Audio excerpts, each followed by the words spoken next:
Welcome again to the channel, Life with Jennifer JM, and I'm your girl Auntie Jen. And yes, my viewers, my friend, and my subscriber, me say labor right them flood off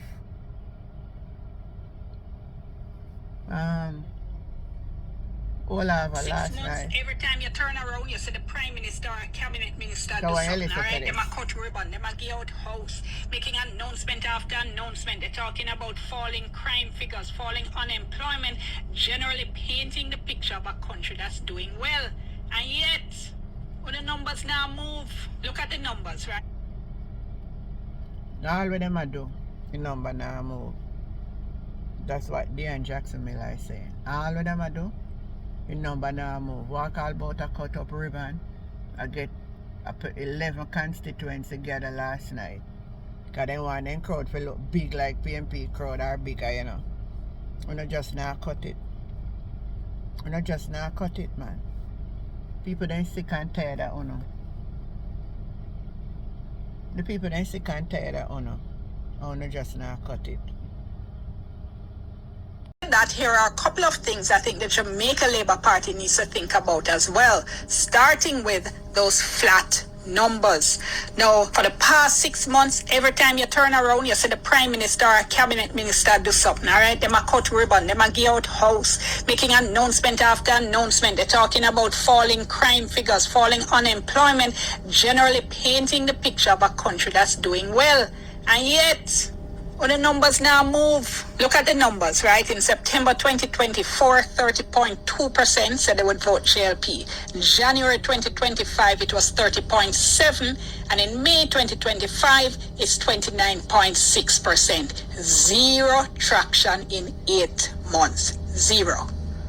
So the party has to take a serious look at what is going on here. Is it that the voters are seeing all of this activity as too little too late, 10 years in office, and all the excitement are come in the last part when we're actually seeing or can almost see the general election on the horizon? That is something serious that the party has to take into account. And it then relates to point number 2 for me. What have you accomplished?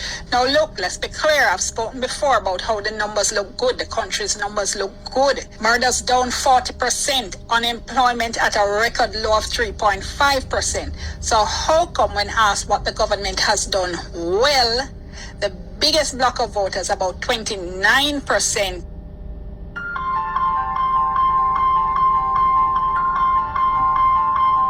a lot of people don't realize what we're doing.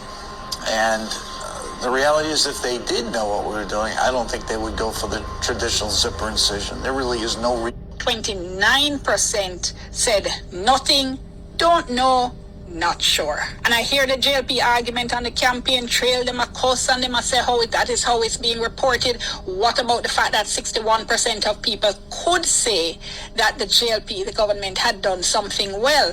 Well, the figures aren't overwhelming. Now, 18.5% named improved infrastructure like roads and water. That was the only other grouping over 10%, by the way. After that, we had 9% saying the government's handling of the COVID-19 pandemic was done well.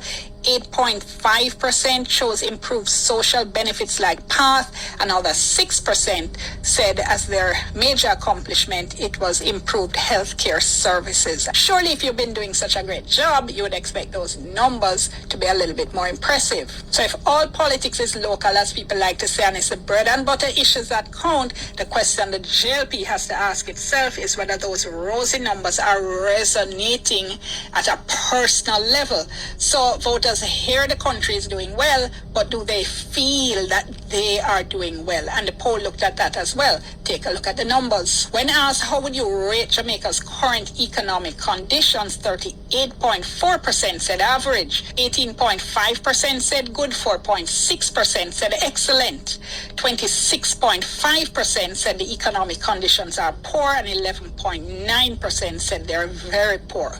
Then the respondents to the poll were asked, how would you rate your personal situation? 46.5% said average, so, 21.9% said, yeah man, we're good. 6.8% said excellent, 17% said poor, 6.1% said very poor. Now, those are not terrible numbers for the JLP, not at all, but they're not a ringing endorsement either, right? They're more kind of lukewarm. So the JLP has to figure out how to move the needle, how to get people feeling better about themselves and better about the JLP's performance, because if you continue to stand still and the PNP starts to pick up support again, time going to run out, and that's it. The third issue for the JLP is incumbent fatigue, right? Sometimes voters don't care what you do, how good you're doing, then just decide say it's time for a change. Then just tired of you, then want to see you gone. We used to talk about the two-term syndrome in Jamaica. You would have voters would put in the PNP for 2 terms, then vote them out and put in the JLP for 2 terms, and then that cycle would continue. We stopped talking about that because that pattern was broken. A lot of the time, people don't like to see politicians in office too long. They think they get too comfortable. The arrogance starts to set in. There are concerns about corruption. So voters like to shake things up from time to time and, rotate the political parties in power. So if Jamaicans are at the stage of incumbent fatigue, it may not matter much what the JLP does in the next few months if it is that they want a change. And that is the fact what Diane is saying. Same thing they were saying, I want a ribbon and a cut. I cut all the ribbon them a place they're not open. Because you look all the St. Thomas Urban Center, but through there them plan and then trick. And then I want not go run out and then I get to do what them I do. That's why I see them a run so fast. That's why I'm hold on for the election because in plan where me have, he know say would lose. Him never see losing in sight. So if he see losing a coming in sight now, he must have hold on for see your best. But not care when though. He must go. We see them pull out the crowd last night down get 11 constituencies and pull out the people them here. Say we bus load come from all St. Elizabeth all over. For show a big support because they say the PNP crowd arise. Now I got help on no do. I got help on at this time. Yeah? Oh my God, my people. Remember to like, share and subscribe to the channel Life with Jennifer James. Tell me one thing. Tell me if you don't think Andrew have anything we can do for change what is happening on the ground. Leave a comment. Remember to like, share and subscribe to the channel Life with Jennifer JM. Catch you the next time. Bye. Morant Bay Urban Center, where the Prime Minister and team boast and cut ribbon for our day. People who don't know say, for the government, Parish Council of St. Thomas to have an office and this beautiful site, them have to fork out 10.3 million every month. Them have to pay $10.3 million for rent.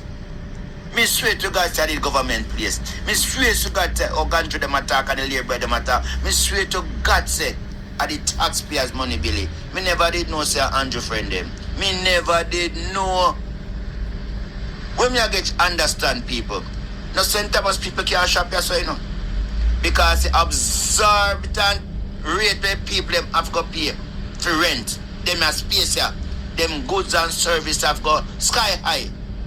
Because the government have to pay 10.3 million per month. And I think say the government should get subsidized rental fee. Imagine where people in the government have to pay. This big as St. Thomas. This big as St. Thomas. This a fee Chinese NCB and some other rich people. This bigger than St. Thomas. People can't afford to walk on this for free charge because they won't tax them.